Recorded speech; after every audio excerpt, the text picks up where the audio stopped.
오늘 1, 2부 예배로 연합 예배로 함께 모여서 늘 1부와 2부가 서로 보지 못했는데 함께 모였고 우리 또 청소년부도 함께 모이고 우리 기관들도 함께 했습니다.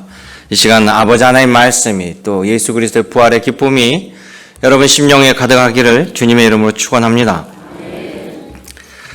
세상 사람들이 말하는 종교적인 4대 성인이 있습니다. 석가모니, 그리고 공자, 그리고 예수님, 그리고 마호메트입니다. 즉 석가모니는 불교, 또 유교, 공자 유교, 예수님의 기독교, 그리고 마호메트의 이슬람이죠. 이 4대 성인은 모두 활동한 시기는 다르지만 모두 다 죽으셨고 모두 다 장사되고 무덤이 있습니다. 석가모니는 인도의 쿠시나가르에 무덤이 있습니다. 화면에 보이죠? 공자의 묘는 중국 산둥시에 있다고 합니다. 예수님의 무덤은 예루살렘의 성모교회라고 그 무덤 위에 교회가 세워졌고 저 무덤 안에 신부님이 앉아 계시는 저 손을 얹고 있는 것이 예수님의 시신을 누웠던 곳입니다. 마호메트는 사우디아라비아 메디나라는 곳에 저기 보면 가운데 초록색 지붕이 있는 그 녹색 사원 안에 무덤이 있습니다. 자, 이 네 분 모두 다 무덤이 있지만 모두 다 죽음을 맞이하였지만 유일하게 죽었다가 살아난 분이 계십니다. 바로 예수님이죠. 세 분은 죽음을 이기지 못하고 지금도 무덤에 계시는데 예수님만이 사망권세 죽음을 이기시고 부활하셨습니다. 그래서 예수님의 무덤은 빈 무덤으로 개방되어 지금도 누구나 그 안에 들어가 볼 수 있습니다. 예수님은 약속대로 살아오셨습니다. 그리고 예수님의 부활하심은 예수님께서 하나님 되심을 보여주셨다는 것입니다. 그래서 오늘 우리는 예수님을 구주로 믿는 우리들에게는 복되고 기쁜 날이고 잔칫날입니다. 이 놀라운 은혜와 은총이 모두 여러분들 위한 사실이라는 거예요. 모두가 기뻐하시고 감사하시며 이 기쁨을 누리시기를 주님의 이름으로 축원합니다. 오늘 본문 마태복음 28장은 부활의 기쁨을 이렇게 전합니다. 첫째는 예수께서 부활하신 것은 우리들에게도 구원과 부활이 일어난다는 사실입니다. 예수님께서는 금요일에 십자가에 달리셨습니다. 정오에 매달리셔서 오후 3시에 운명하셨습니다. 그리고 금요일 오후에 예수님은 무덤에 장사가 됩니다. 유대절기로 금요일 오후부터는 안식일이 시작합니다. 그리고 그들의 절기 6월절에 예수님 시신이 십자가에 매달려 있는 것을 그들은 보기 싫다라고 로마 제국에 요청하였고 아리마대 요새와 니고데모라는 예수 그리스도의 제자들이 예수님을 장사했습니다.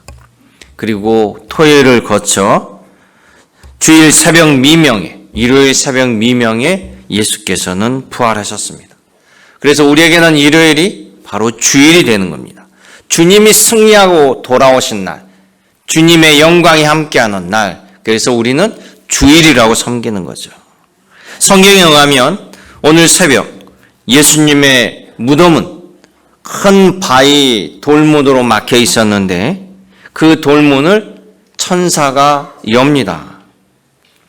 빈 무덤인 줄을 모르고 예수님을 슬퍼하며 여인들이 향품을 가지고 예수님께 찾아왔습니다.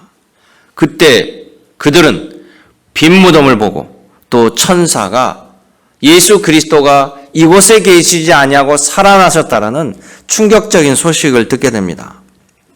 마태복음 28장 6절에 말씀합니다. 예수는 여기 계시지 않고 그가 말씀하셨던 대로 살아나셨느니라. 와서 예수님의 시신이 누였던 이것을 보라. 충격에 휩싸인 그들, 정말 반신반의한 그들에게 마태복음 28장 9절에서는 예수께서 직접 나타나 그들을 만나 주십니다. 마태복음 28장 9절에 말씀합니다. 예수께서 그들을 만나 이르시되 평안하냐, 놀라지 말라, 마음을 추스리고 나를 두려워하지 말라, 이 말씀이죠. 그러니까 이 여자들이 나아가서 예수님의 발을 붙잡고 엎드려 경배하는 모습을 그리고 있습니다. 그러게 사랑하는 성도 여러분, 예수님은 허망하게 죽음으로 끝난 것이 아닙니다. 여러분, 누가 죽음에서 스스로 살아 돌아올 수 있겠습니까? 예수님의 부활은 놀라운 기적입니다. 당시나 지금이나 매우 큰 사건입니다. 또한 예수님의 부활은 우리들에게도 매우 중요합니다. 왜냐하면 예수 그리스도를 믿는 우리들에게 있어서 예수 그리스도의 부활은 곧 우리들의 구원과 영생과 미래의 모습과 직결되어 있다는 사실이에요. 예수께서 부활하신 것처럼 여러분들도 모든 죄가 사하여지고 예수 그리스도의 부활의 자녀가 되어서 하나님 안에 영원한 삶이 이루어짐을 여러분 믿으시길 바랍니다. 그 당시에 예수님은 반드시 부활하신다는 얘기를 제자들에게 해주었음에도 불구하고 예수님의 제자들은 부활이라는 것을 믿을 수가 없었고 이해하지도 못했습니다. 그런 예수께서 말씀대로 살아 돌아오셨습니다. 이 말은 하나님의 약속, 예수님의 약속은 우리의 이성을 초월하여, 우리의 생각을 초월하여 반드시 이루어진다라는 사실입니다. 누가복음 18장 32절에 이렇게 기록합니다. 예수께서 직접 하신 말씀이에요. 인자가 이방인들에게 넘겨져 희롱을 당하고 능욕을 당하고 침뱉음을 당하겠으며 그들은 채찍질하고 죽일 것이나 3일 만에 살아나리라. 할렐루야. 성경은요, 예수 그리스도의 부활을 애매모호하게 말하지 않습니다. 또 예수님의 부활은요, 그들만의 잔치가 아니에요. 예수님과 12제자만이 본 것이 아닙니다. 성경에 의하면 500의 형제들에게 일시에 보였나니 그 중에 지금까지 태반이나 살아있다라고 이야기합니다. 그들의 생생한 증언을 듣고 사도 바울은 고린도 전서를 통해서 이렇게 기록하고 있습니다. 바로 세상 사람들에게 예수 그리스도의 부활을 증거하였고 그 예수 그리스도의 부활 때문에 오늘 교회가 탄생하였다는 사실을 기억하시길 원합니다. 또한 성경을 보면요, 예수님 돌아가실 때까지 오합지졸과 같았던 이 제자들이 완벽하게 변하는, 완벽하게 예수를 위해서 목숨을 두려워하지 않고 변하게 된 모습은 예수 그리스도의 부활을 체험한 다음부터입니다. 예수님의 부활 이후 제자들은 이제 목숨을 두려워하지 않고 자신을 불사르며 복음을 증거하는 거예요. 그래서 복음이 불처럼 세상으로 퍼져나가게 됐습니다. 그것이 바로 복음의 선교였습니다. 모두 부활 때문입니다. 그러게 오늘은 승리의 날, 우리의 대장 되시고 승리자 되시는 예수 그리스도의 부활을 여러분 모두가 기쁨으로 맞이하시고 누리시기를 주님의 이름으로 축복합니다. 두 번째, 예수님의 십자가의 죽으심은요, 나의 죄값을 대신 치러주신 거예요. 그리고 예수님의 부활은 나에게 영생의 부활을 주신 것입니다. 창세기를 보면 하나님께서 우리를 지으실 때 죽을 존재로 만드신 것이 아니에요. 주님은 아담을 만드시고 또 동물을 만드시고 뭐라고 하냐면 생육하고 번성하여 복을 누리라, 이렇게 말씀하셨습니다. 하나님이 우리에게 준 축복은 생육하고 번성하고 살아가는 거예요. 그리고 처음에는 아담과 하와에게는 출산의 고통이 없었습니다. 그런데 아담이 범죄한 이후에 우리들에게는 아담의 후손으로서 우리들 역시 죄의 유전, 죄의 후손이 되었습니다. 그래서 범죄한 후에 아이를 낳는 우리들은 아이 낳는 것이 죽을 만큼 고통이고요. 아이를 기르는 것도 고난이고요. 인생의 모든 길이 쉽지 않은 길이 되어버린 거예요. 아담의 후손인 인류는 죄성을 가지고 태어났기 때문에 늘 악한 생각, 죄악의 길에 벗어나지 못합니다. 스스로 마음을 다잡고 선하게 살려고 노력해도요. 여러분, 우리의 죄악의 습관이 우리를 죄의 길로 수시로 이끈다라는 사실이에요. 사도 바울은 그런 자신을 내면을 바라보면서 이렇게 고백합니다. 디모데전서에서 내가 죄인 중에 괴수입니다. 예수께서 이런 죄인을 구원하려고 세상에 오셨습니다. 이런 고백을 하게 돼요. 바울은 우리들 안에 있는 죄성을 이렇게 고백합니다. 로마서 3장에 의하면 진리를 깨닫는 자도 없고 하나님을 찾는 자도 없고 선을 행하는 자도 하나도 없나니 우리의 혀로는 속임을 일삼으며 그 입술에는 독사의 독이 가득하고 그 입에는 저주와 악독이 가득하여 그 발은 피 흘리는데 빠른지라. 이게 바로 죄성을 지는 우리들의 모습이에요.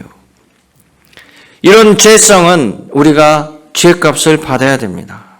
우리의 영혼이 영원한 벌을 받아야 되는데 예수께서 나 대신 그 죄값을 받아주시는 거예요. 내 죄를 예수께서 감당해 주시고 나를 살려주시는 것입니다. 여러분, 우리가 주변에 조그만 은혜를 받아도 매우 감사히 하잖아요. 고마워하잖아요. 그런데 내 영혼이 영벌에 처해야 될 심판에 놓였음에도 불구하고 내 죄를 없애주셔서 영원한 생명, 영원한 복을 주신 예수님, 우리가 어찌 감사하지 않겠습니까? 그래서 우리는 십자가를 보며 감사, 부활을 보며 더욱 감사하는 주님의 자녀일 줄로 믿습니다. 오늘 우리에게는 최고의 날이 됨을, 최고의 감사의 날이 됨을 여러분 기억하시길 원합니다. 이제 부활하신 예수님을 보며 우리도 새로운 새 삶을 또 의로운 자녀로 살아가는 날이에요. 죄값을 치렀기 때문에 우리는 새 출발을 해 나가는 겁니다. 죄의 흔적은 다 사라지고 이제 누구 앞에서도 죄의 자녀가 아닌 의의 자녀, 하나님의 자녀로 살아갈 수 있다는 거예요. 요한복음 8장에 보면 당시에 간음하다가 걸린 여인들을 유대인들은 율법을 어겼다라고 그 죄값을 물은다고 돌을 들고 그 여인을 죽이려고 했습니다. 그 현장에 예수님께서 나타나셔서 이 여인을 구해 주십니다. 그러시면서 뭐라고 말씀하시냐면 나도 이제 너를 정죄하지 아니하노니 더 이상 죄를 짓지 말라. 아멘. 그 여인을 용서해 주시며 이제 용서받은 자의 삶을 살아가는 거예요. 사성도 여러분, 내 영혼을 죽음으로 몰고 가는 내 법적인 모든 죄가 사라진 날이 바로 오늘입니다. 예수께서 부활하신 날이에요. 이처럼 하나님이 나를 사랑하신다라는 것을 확증받은 날 위에 십자가에 돌아가신 예수님을 보며 우리가 십자가 죽음으로 끝났다라면 우리는 고마움보다 죄송한 마음, 괴로움이 가득했을 겁니다. 그러나 예수님은 그 죽음에서 부활하여 돌아오시니 내가 진정한 감사와 마음의 평안과 기쁨을 누릴 수 있다라는 거예요. 부활하신 예수님은 제자들에게 첫 말씀이 평안하라. 할렐루야. 여러분, 주님께 감사, 하나님께 감사, 영광과 기쁨을 올리는 복되고 귀한 부활절이 되시길 주님의 이름으로 축복합니다. 마지막 세 번째, 그럼 우리는 앞으로 어떻게 살아야 되느냐? 바로 예수 그리스도의 부활의 증인으로 살아가야 된다라는 사실입니다. 출애굽기 6장 7절에 보면 하나님께서 이스라엘 백성들에게 이렇게 말씀합니다. 출애굽기 6장 7절, 너희를 내 백성으로 삼고 나는 너희의 하나님이 되리니 나는 애굽 사람의 무거운 짐 밑에서 너희를 빼내 너희의 하나님 여호와인 줄을 너희가 알리라. 애굽의 노예에서 하나님께서 10가지 재앙을 통해서 애굽을 굴복시키고 이스라엘 백성들을 탈출시켰습니다. 가로막고 있는 홍해도 가르면서 기적을 베풀어 주시면서 그들을 광야로 완전하게 탈출시켰습니다. 죽음에서 너희를 건진 이가 누구냐? 이스라엘 백성들의 하나님 묻습니다. 바로 나다. 나의 하나님. 나를 알고 기억하라. 라고 하나님께서 강조하셔요. 받은 은혜를 기억하라는 거예요. 구원의 기쁨을 감사로 기억하라는 겁니다. 또한 하나님께서 이 구약의 연속성으로 다윗의 후손으로 이제 온 인류를 구원하실 예수님을 메시아를 보내신다고 하셨고 그 메시아가 바로 예수님이십니다. 그래서 예수님을 요한복음 3장 16절에 이렇게 증거하고 있습니다. 하나님이 세상을 이처럼 사랑하사 독생자를 주셨으니 이는 그를 믿는 자마다 멸망치 않고 영생을 얻게 하려 함이라. 하나님이 그 아들을 세상에 보낸 것은 세상을 심판하려 하심이 아니요 그로 말미암아 세상이 구원을 받게 하려 하심이라. 할렐루야. 하나님이 세상을 심판하시기로 했다라면 이미 아담에게 내린 정령 죽으리라. 이게 바로 최후의 심판이에요. 완전 무결한 심판입니다. 영벌입니다. 거기서 끝났을 거예요. 더 이상 죄의 인류의 후손이 생길 이유가 없습니다. 하나님이 새로운 아담을 창조하시면 돼요.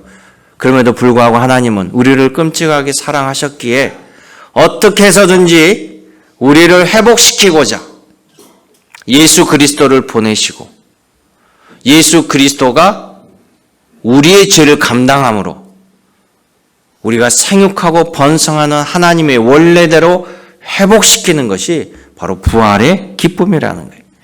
그러게 예수님을 믿는 우리는 이제 하나님의 백성 부활의 증인됨을 기억하시길 원합니다. 부활하신 예수님 어땠습니까? 실패한 제자들을 다시 부르십니다. 맨 처음 제자로 삼았던 바로 그 자리로 다시 불러서 그들에게 기회를 주시는 거예요. 우리는 하나님의 기회 때문에 사랑하는 거예요.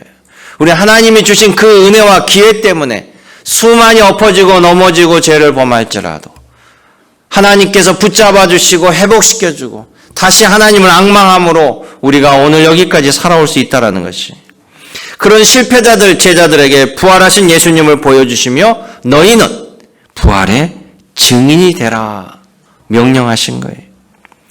그 명령이 오늘 우리에게 역사한 겁니다. 너희는 가서 모든 민족을 제자로 삼아 아버지 아들과 성령의 이름으로 세례를 베풀고 내가 너에게 분부한 모든 것을 가르쳐 지키게 하라. 아멘. 우리는 그 은혜를 받았고 우리는 그 말씀 따라 세례를 받았고 우리는 천국 백성이 되었고 하나님의 예비하신 자녀가 되었다는 놀라운 사실을 기억하시길 원합니다. 여러분, 우리는 예수님 때문에 이제 새로운 피조물이 되었습니다. 예수님 때문에 이제 의의 자녀가 되었습니다. 제발 세상의 죄악에 영향받지 마시고 죄악의 길은 돌아도 보지 마시고 예수께서 당부하신 선한 영향력으로 신앙생활하는 것이 바로 우리의 임무가 됨을 기억하시길 원합니다. 주님은 여러분들을 사랑하십니다. 하나님은 여러분들이 잘 되길 원합니다. 그렇지 않으면 예수님을 십자가에 죽게 하실 이유가 없어요. 하나님 여러분을 살리시길 원하고 예수님도 여러분들을 건지시길 원하고 예수님은 여러분이 하나님이 주신 복을 누리며 살기를 원한다라는 거예요. 그러기에 예수님께서 직접 하신 마태복음 5장 16절 말씀 한번 화면에 띄워주세요. 이 당부한 말씀으로 오늘 말씀을 마치고자 합니다. 이같이 너희 빛이 바로 믿음과 복음과 말씀의 삶이 많은 세상 사람들에게 비치게 하여서 그 세상 사람들이 너희의 착한 행실을 보고 우리가 말씀을 적용하고 삶을 살아가고 섬김으로 살아가고 전도의 삶으로 살아가는 이 모든 착한 행실을 보고 하늘에 계신 너희 아버지께 영광을 돌리게 하라. 여러분 모두에게 주신 주님의 사명임을 기억하시기를 원합니다. 참 좋으신 아버지 하나님, 부활의 기쁨과 영광으로 이 시간 거듭나게 하여 주시옵시고 아버지 하나님의 그 놀라운 은혜에 감격하며 날마다 주님이 공급해 주시는 힘과 능력으로 기쁨의 자녀로 하나님께 영광 돌리게 하여 주시옵소서. 예수님의 이름으로 기도드립니다. 아멘.